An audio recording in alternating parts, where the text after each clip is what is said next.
દાળ ઢોકળી વગર તો આપણું જમવાનું અધૂરું જ છે અને સાદી અને સિમ્પલ સરળ રીતે કુકરમાં આપણે 1 લોટો પાણી લેવાનું છે, એમાં તુરની દાળ નાખી દેવાની, ટમેટું, મરચી, હળદર, મીઠું નાખી અને આપણે એને બાફી લેવાનું છે. અને પછી આપણે એને લોટ બાંધી લેવાનો ઢોકળીનો. એના માટે આપણે પાણી, હળદર અને કોથમરી નાખીને મીઠું નાખીને આપણે લોટ આ રીતના બાંધી લેવાનો છે. કઠણ લોટ બાંધવાનો છે. આપણે લોટ બાંધવામાં ધ્યાન રાખવાનું કે આ રીતના કઠણ હોવો જોઈએ. હવે આપણે રોટલી વણી લઈએ, બહુ જાડી નહીં, બહુ પતલી નહીં, આ રીતના આપણે રોટલી વણી અને આપણે એને કાપી લેવાની છે. જેવડી સાઈઝ તમારે રાખવી હોય એવડી જો આ રીતના કાપી લેવાની.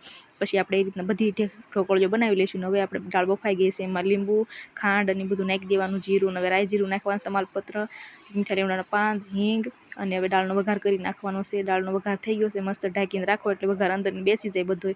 હવે આ રીતના ઉકળે પછી આપણે કોથમરી નાખી દેવાની, બધી ઢોકળી નાખી દેવાની. પછી આપણે એને પાછી 2 સીટી બોલાવી દેવાની છે એટલે મસ્ત દાળ ઢોકળી આપણી તૈયાર થઈ જશે. અને ઝટપટ બની જતી એવી દાળ ઢોકળી. જોઈ શકો છો કેટલી દાળ ઢોકળી સરસ બની છે અને ભાંગી પણ નથી, તૂટી નથી ને એટલી સ્વાદિષ્ટ બની છે. એકવાર ટ્રાય કરજો અને ચેનલને સબસ્ક્રાઈબ કરજો અને કમેન્ટ